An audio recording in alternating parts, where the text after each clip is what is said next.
ama uşak bana. Olmadı ki Hairenik yapılıyor ama bahçelerin parklarıyla işte kutlamayız korna. Çaran giyinle mamayız. Aho, kalkı gelir ama kere çıkmayı bilmeler o. Desnası. Kalkı gelir sonra hiç severiz, hiç kere kutluyor. Memur mamayız saviyes vermek de poş geçer. Asimez barmute bilirler, barmekçi bilirler bana. Mutlaka sıklığı da Riza'yı.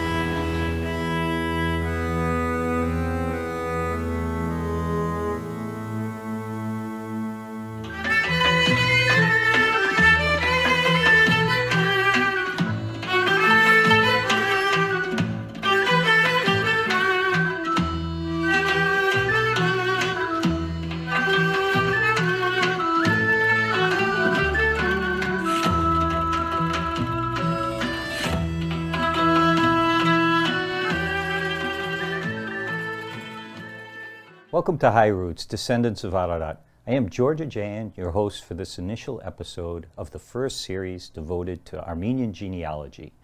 With each new episode of Hye Roots, we will explore different resources that will aid those wishing to learn more about their Armenian family history.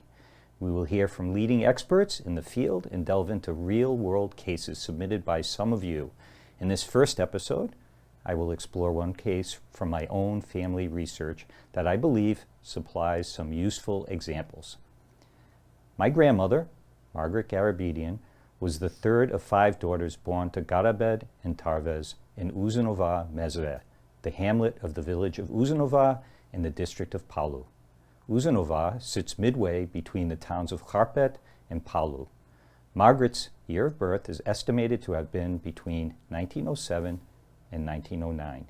She was a survivor of the Armenian genocide, having been held captive 6 years to a Muslim family before being rescued by her sister Miriam, the only immediate family member to survive the genocide.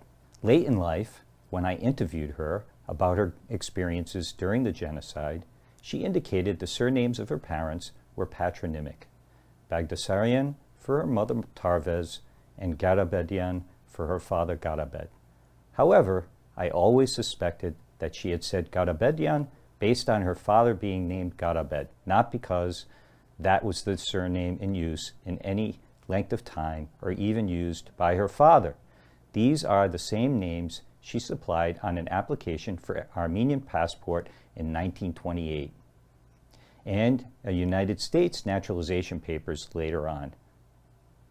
After the fall of the First Armenian Republic, the diplomatic mission in France continued to operate as a government in exile with the ability to issue passports. The ARF archives holds 20,000 such applications. Digitized versions are being added to the arfarchives.org website. Currently, 7,000 have been uploaded there and are available for searching. Up until 2 years ago, this is how things stood. So the question for this episode is, what was the surname origins of Garabed, the father of Margaret? Let's take a look into the vault.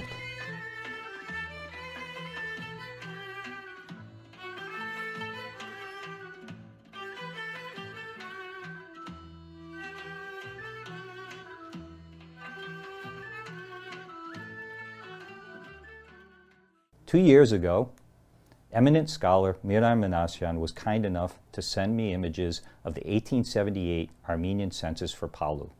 The initial images had been from my grandfather's village of Sakrat, but Miran also supplied the citation for a book where the surviving portions of the census had been published in 1915. The census did not show any Garabedian families living in either Uzunova or Uzunova Mezre. As Margaret's oldest sisters were presumably born between 1897 and 1899, it was reasonable to assume that their father Garabed had been alive when the 1878 census was recorded. Most likely, he would have been under the age of 10 years old at that time. Thus, he would not have been the head of household. Unfortunately, the census only recorded the names of those in each household by gender. The ages and relationships are absent. There is only one household in the entire census for Palu that contains relationships. As luck would have it, that one household contained my great-great-grandfather Sarkis de Manuelian. But in the case of Uzunova and its hamlet, there were 7 Garabeds listed without any indication of how they fit into the family structure. Earlier this year, I was exploring one of my mother's closest DNA matches, someone also with roots in Uzunova, and was most likely a third cousin to my mother. In their case, I was able to document the family back to the 1700s because they had been using variants of the surname Mkhitaryan from that time until today. I told my mother this story and how the patronymic surnames in her family probably meant I would never be able to break through the brick wall of my great-grandfather Garabed. My mother then told me a story I had never previously heard, that she remembered when she was a young child, Margaret and her sister Miriam discussing what they should use as their maiden names, Garabedian or Sarkisian. Possibly the question arose while she was applying for citizenship. Armed with this new information, I revisited the 1878 Armenian census to see if any of Garabeds listed had the surname Sarkisian. Nope, none did. I then checked to see if any Garabed also had a Sarkis in the household, and if their ordering could imply a father-son relationship. Of the 7 Garabeds, only 2 had a Sarkis also listed in the household, one in Uzunova and one in Uzunova Mezre. The household in Uzunova was headed by George Aghjayan, and of the 12 males in the household, Sarkis was listed last. Based on experience, using the census, the head of household is listed first with the remaining people listed from oldest to youngest. Thus, Aghjayan household was a poor candidate for being my family. The household in Uzunova Mezre only contained 3 people listed in order, Sarkis, Garabed, and Rehan. As my grandmother had been born in Uzunova Mezre, and this family likely represented a father Sarkis, his wife Rehan, and their son Garabed, this matched perfectly with the oral tradition my mother had shared, and with high probability was my great-grandfather and his parents. Interestingly, this household was identified with the surname Margoshan. Thus, it is reasonable to assume that Sarkis' father was named Margos. Official Ottoman records of genealogical value are problematic to access in Turkey today. My research would have been made much easier if I had access to the last Ottoman population registers from 1905 through the genocide, but the Turkish government denies any access to those registers. So what we are allowed access to is much earlier population registers that most likely are from the years 1830 through 1850. I have accessed 2 such registers containing the Armenians of Palu dated 1840 and 1847. At that time, only males were recorded. Nonetheless, I reviewed both registers for any reference to Margos or Margoshan. There were only 2 males listed with the name Margos. One was in the household of the Mkhitaryan family, who we are a DNA match to, and initially it seemed possible that this would explain the DNA connections between our families. However, in 1878, that Margos was still listed with the Mkhitaryan family and thus extremely unlikely to be the father of Sarkis.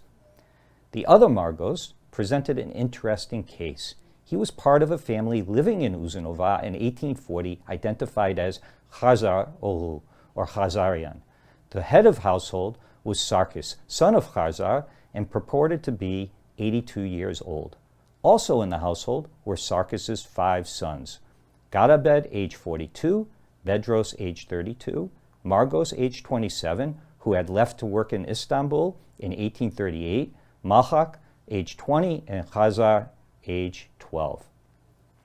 In 1847, this family had changed considerably. Sarkis and his 2 older sons, Garabed and Bedros, were no longer listed and likely had died between the 2 censuses.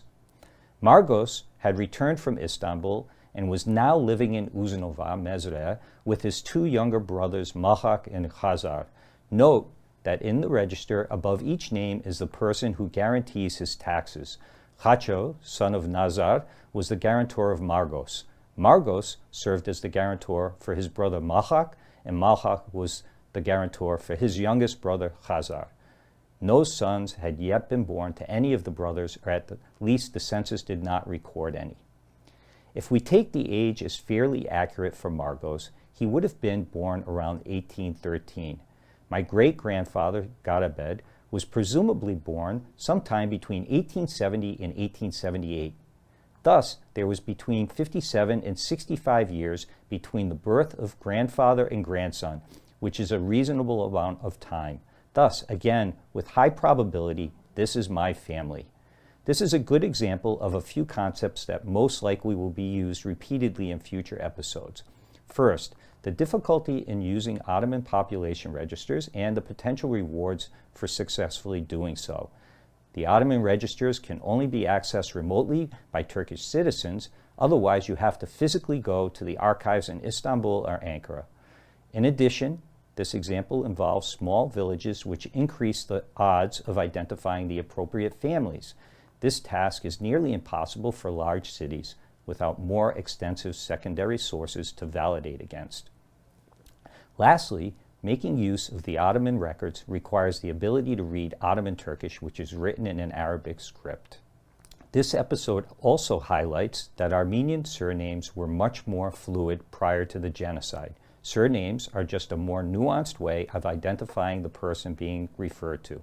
For example, Hagop, son of Melkon, Melkonian, or Hagop the butcher, Kasabian, or Lame Hagop, Topalian, or Hagop that had come from Palu, Palutian or Palulian.